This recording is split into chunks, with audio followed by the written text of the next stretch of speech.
day in the United States, some type of crime occurs on college and university campuses. These crimes range from vandalism to even homicide. Crime impacts faculty, staff, students, and even visitors. On today's college campuses, crime can occur anywhere and at any time.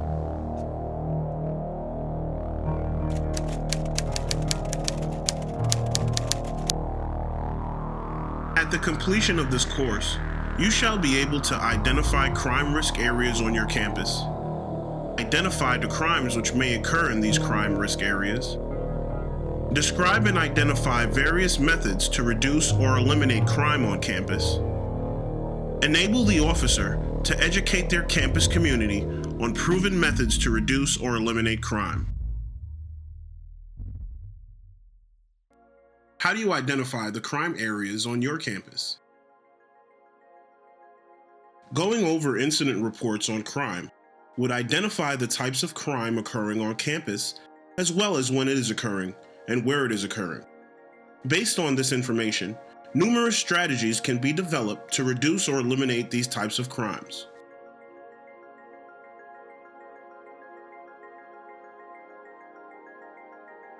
Survey your campus for overgrown areas, areas of limited lighting, parking lots that are distant from any buildings, buildings with doors that lead to darkened corridors or alleyways. All of these locations demonstrate areas of potential crime.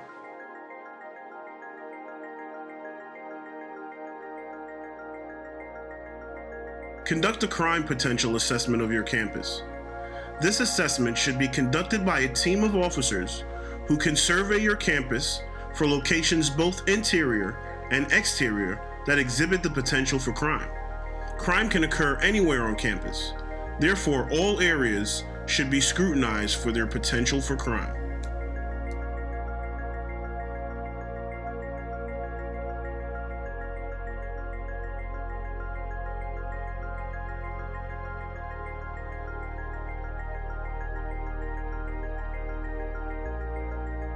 Establishing a close working relationship with your local police or sheriff's department is essential.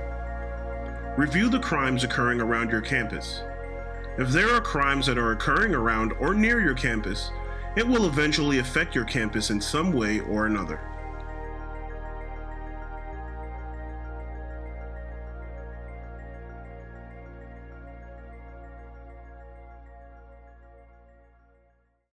Crime risk areas on campus.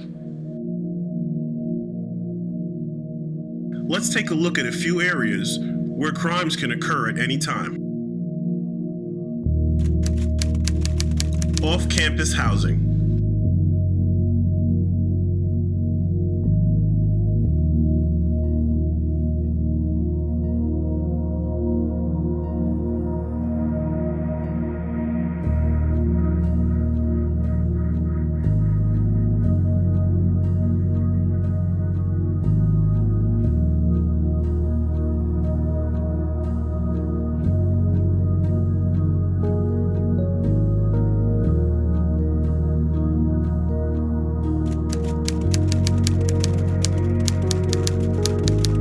Dormitories, fraternities, and sorority houses.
and greenways.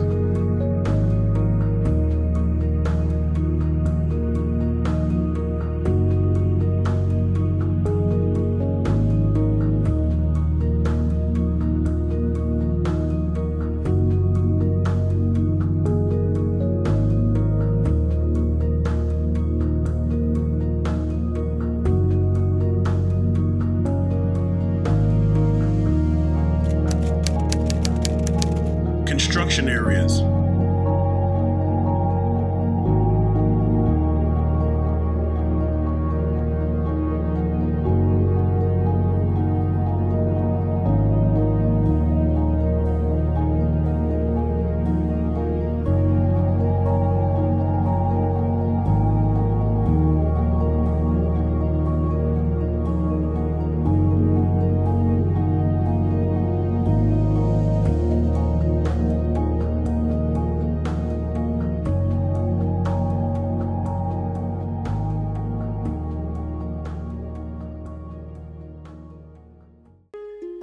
Proven methods to reduce or eliminate crime areas.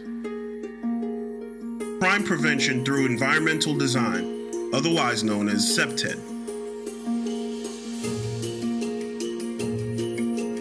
CPTED is a multidisciplinary approach to deterring criminal behavior through environmental design. CPTED strategies rely upon the ability to influence offender decisions that precede criminal acts.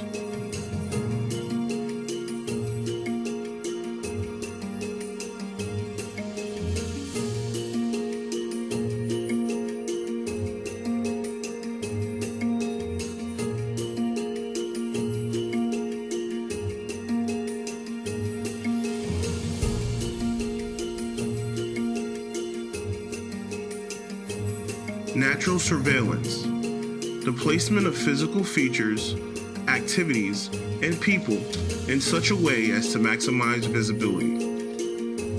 Here's an example.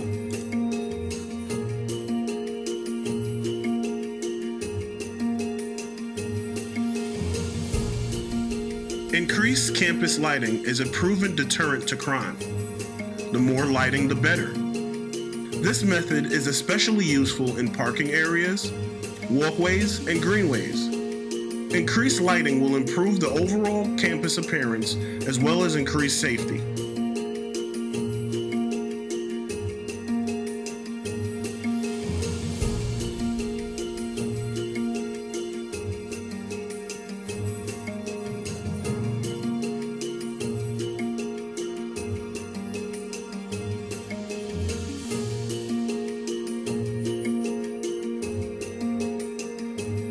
Territorial enforcement.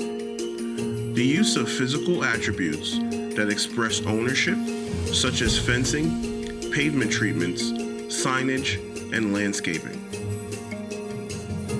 Here's an example.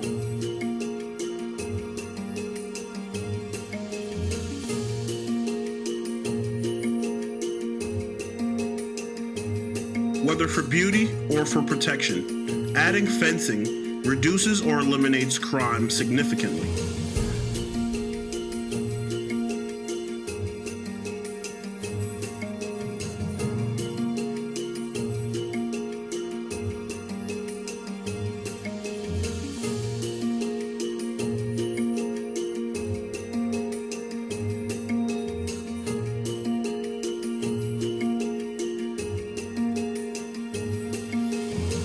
Access control.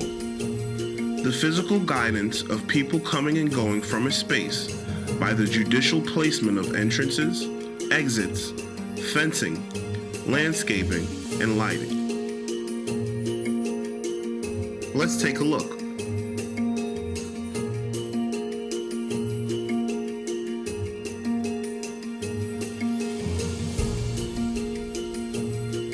Vigilant vetting at campus welcome centers dissuades individuals from trying to enter campus, especially at times when the campus is closed. Additionally, having a documented visitor management system goes hand in hand with the welcome center vetting process.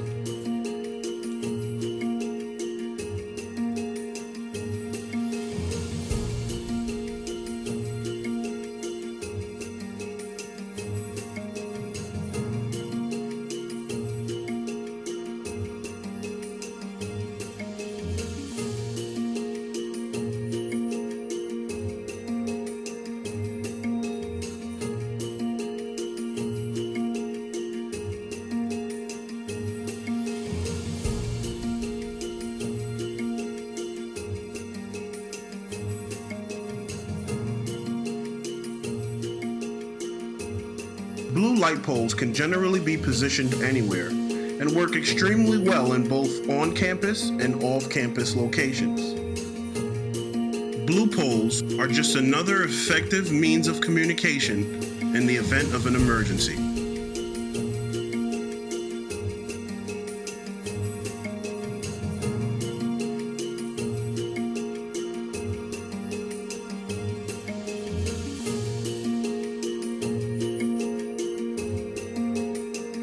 Robust security patrol is an important method to utilize when attempting to deter criminal activity, whether it be by car, bicycle, T3s, green vehicles, segways, or foot patrol. Patrol should be performed in specific locations and at specific times.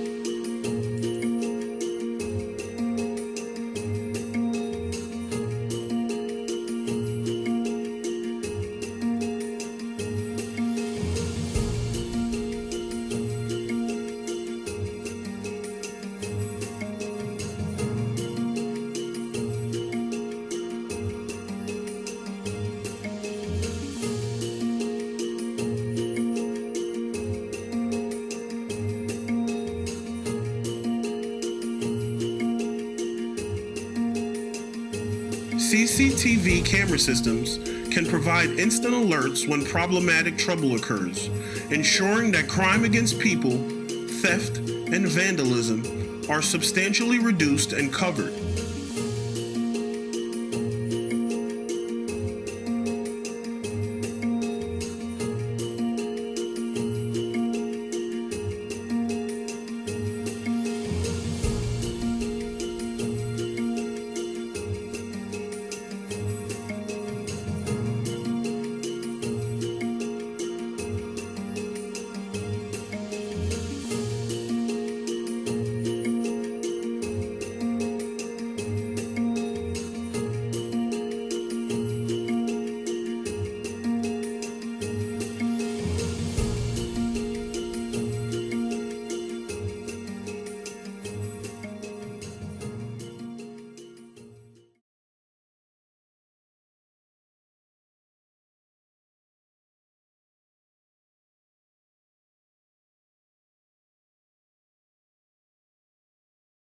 See something, say something to me simply means at the moment that any individual within our campus family should see something, that they should let somebody know immediately.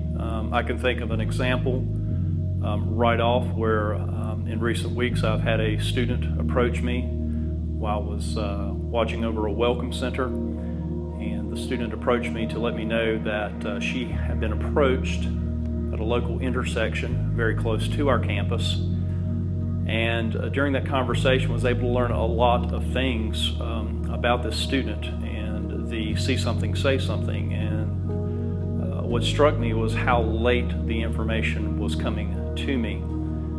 I'd say that it was approximately 1 hour since the incident had taken place, and the student had a phone with them, was apparently listening to music on headphones, and visually became aware that there was something going on with a motorist within the intersection. She tried to ignore it and avoid it, but it was becoming louder voice-wise, and then she was acutely aware that something was going on. When it got to a point where she was clear that somebody was trying to get her attention and maybe try to pick her up, then she took off for her residence. Unfortunately, the residence was quite away from the intersection. As I spoke with her, of course, I wanted to be empathetic because this is definitely information we needed to have so we could get it out to the broader group. Was to immediately, once you feel uncomfortable, there's just something about that vibe that indicates to you there's something that needs to be said or done, and is to do it immediately rather than to wait any length of time. It does a few things. It gets us out to the student or the person in need much more quickly. It allows us to get this information out to others who may be able to help us, like local law enforcement. And then we might be able to actually make contact with the person who has caused this incident to begin with. So See something, say something to me is something that everyone here at the university should never be shy or timid when something in your person tells you that something's not quite right. It's always better, I believe, to err on the side of caution, to take a few minutes and be wrong about it rather than not take any action.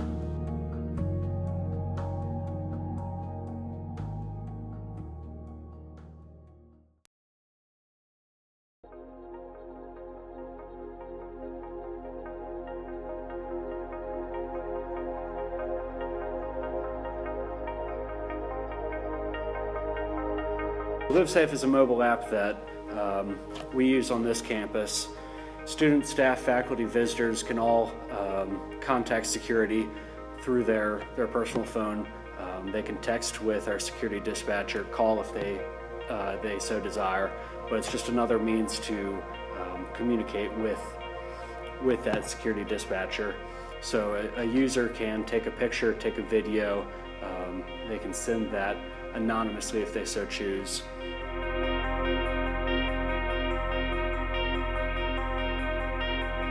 Whenever a user submits a tip through LiveSafe, that message goes into our security dispatch center. A loud sonar ping will play, so LiveSafe is continually in the background of the dispatcher's computer screen. That sonar sound will ping until that dispatcher acknowledges and responds to that user's tip.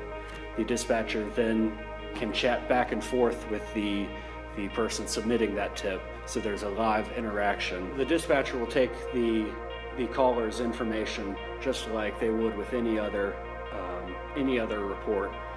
The security officers would be dispatched by that security dispatcher to the user, to the complainant, to follow up on that report. So the LiveSafe app is just another means of reaching security. So it's no different than calling the dispatcher on the phone, but more students seem comfortable using the anonymous feature to report other concerns, or the text feature is just more convenient for many of our students on this campus.